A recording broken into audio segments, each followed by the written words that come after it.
I want to press this just one more time on a different angle. This week, you went after President Obama for his attacks on insurance companies. Let's take a look at that.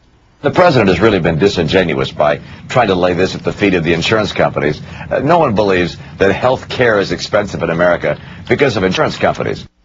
Now, Democrats point out that, in fact, Anthem Blue Cross of California just wanted to raise its insurance rate premiums in California by 39%. They pulled it back only under pressure. And there's a new report. You, of course, know the markets.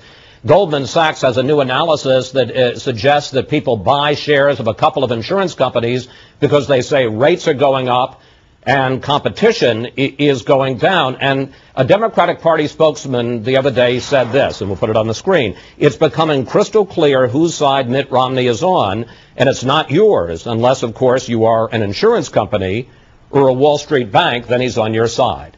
Governor? Chris, the president is scapegoating.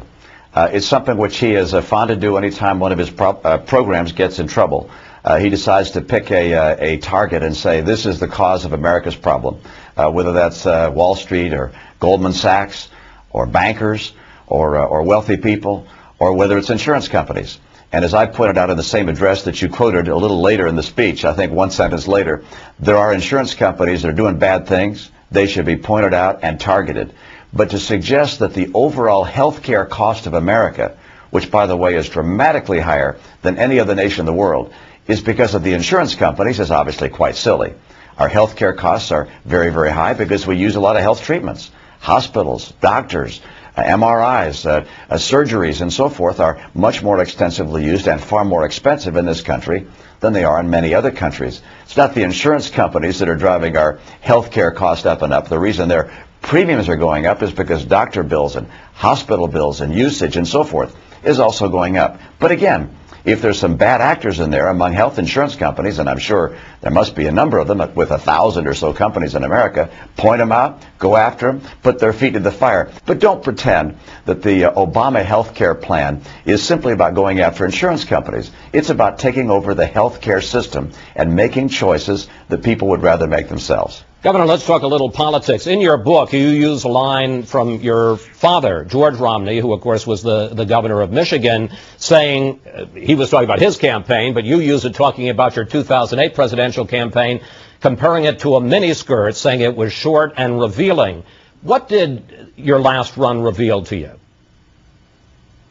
Well, you got to make sure that the message that is your heart and soul breaks through all of the clutter that comes in the debates, all the questions you get there, the ads that you run have to make sure they're on target. I think most people who run for office felt the way I did, which is that what they really wanted to say, what they really wanted to communicate was not exactly what came through. That's one of the advantages of writing a book, is that you get the chance to really lay out what you're really concerned about. And frankly, I'm very, very concerned that America is on a severely wrong track, that if America doesn't change course, that we're going to kill the American dream for our kids and our grandkids, that we're going to get surpassed by other nations. And that's why I wrote the book, which is to lay out precisely what I think we have to do in everything from energy, education, taxes, deficit spending, the debt we've racked up through our entitlements. We're going to have to make some dramatic changes in America, or we're going to find ourselves being weakened. And this president is not doing that job. He's not taking the action that needs to be taken to make America strong in the face of the kind of challenges we have. So a big lesson for me from the campaign, get that message out. If I may, one thing that I noticed in reading your book is you talk at great length and in great detail about foreign policy, the economy, domestic affairs, but there are just 2 paragraphs on abortion, and you barely mention either gun rights or gay marriage. How come? Well, this is a book about what we need to do to strengthen America globally and make sure that our geopolitical position and military position is stronger, and that our economy is able to provide the jobs that we need for the coming century. And our failures in those areas are extreme, and that's why I wrote the book.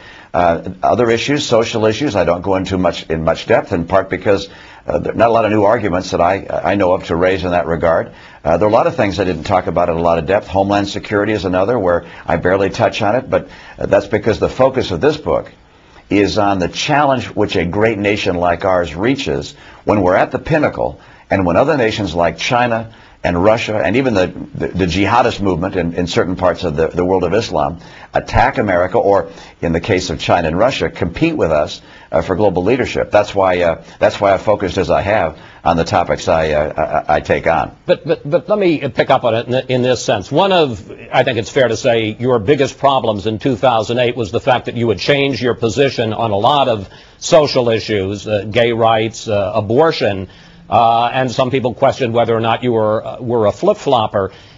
Are you done being a culture warrior if you decide to go ahead and run in 2012?